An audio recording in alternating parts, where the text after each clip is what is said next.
ଜାତୀୟ ପଶୁ ପକ୍ଷୀଙ୍କ ନାମ ହେଲା। ଆଜି ଶିଖିବା ତ ଶିଖିବା ସମସ୍ତେ। ତାହେଲେ ଏ ଜାତୀୟ ପଶୁ କିଏ ଆମର ବାଘ। ଜାତୀୟ ପଶୁ କିଏ ଆମର ବାଘ। ଜାତୀୟ ପଶୁ ତାହେଲେ ବାଘ ନାଇଁ କି।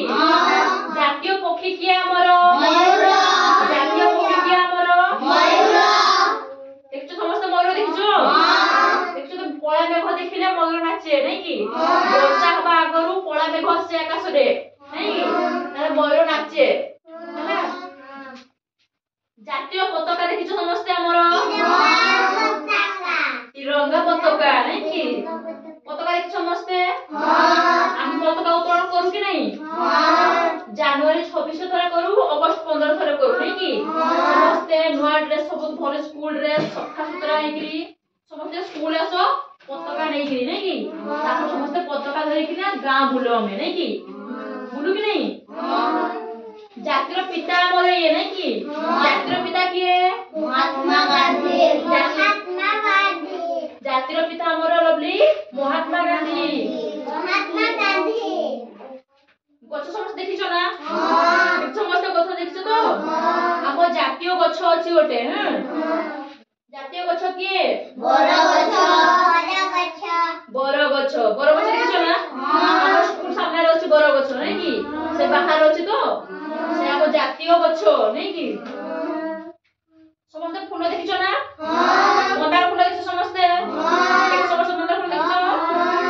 ଗେଣ୍ଡୁ ଫୁଲ ସମସ୍ତେ ଦେଖିଛ। ଟଗର ଫୁଲ ସମସ୍ତେ ଦେଖିଛ। କଇଁ ଫୁଲ ସମସ୍ତେ ଦେଖିଛ।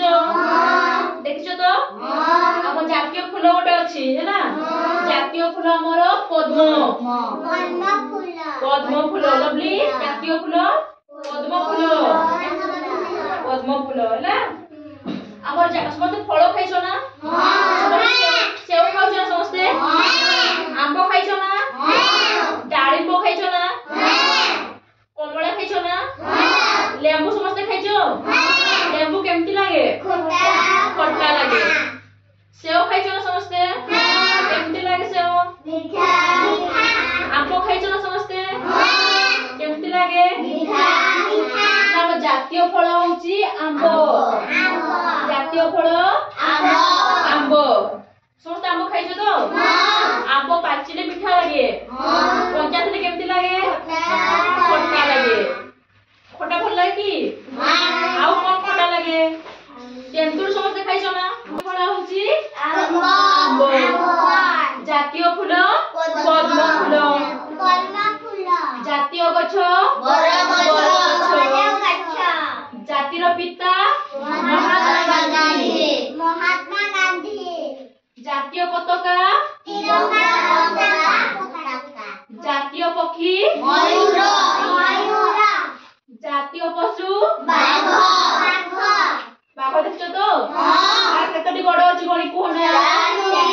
ଆଖି ଅଛି କି ନାହିଁ। କାନ ଅଛି କି ନାହିଁ। ତା ନିଶ ଅଛି ଦେଖ ଏଇଠି। ତା ଲାଞ୍ଜ ବି ଅଛି ଏଇଠି। ମୟୂର ଦେଖିଲ ନା ସମସ୍ତେ। ମୟୂର ଗୋଟେ ଲାଞ୍ଜ ନାଇଁ କି। ମୟୂର କେତୋଟି ଗୋଡ଼ ଅଛି ଦୁଇଟା। ଥଣ୍ଟ ନାଇଁ କି। ପାଟିରେ ଖାଇଦେବି। ମୟୂର କଣ ଖାଏ ତ ଜାଣିପାରିଲ ନା। ଆମର ଜାତୀୟ ପଶୁ, ଜାତୀୟ ପକ୍ଷୀ, ଜାତୀୟ ପତାକା, ଜାତିର ପିତା, ଜାତୀୟ ଗଛ, ଜାତୀୟ ଫୁଲ ଆଉ ଜାତୀୟ ଫଳ। ଜାଣିପାରିଲ ନା ସମସ୍ତେ। ଶିଖିଲ ତ ସମସ୍ତେ। ମନେ ରହିଲା ତ। ତାଳି ମାରିଦେଲ ସମସ୍ତେ।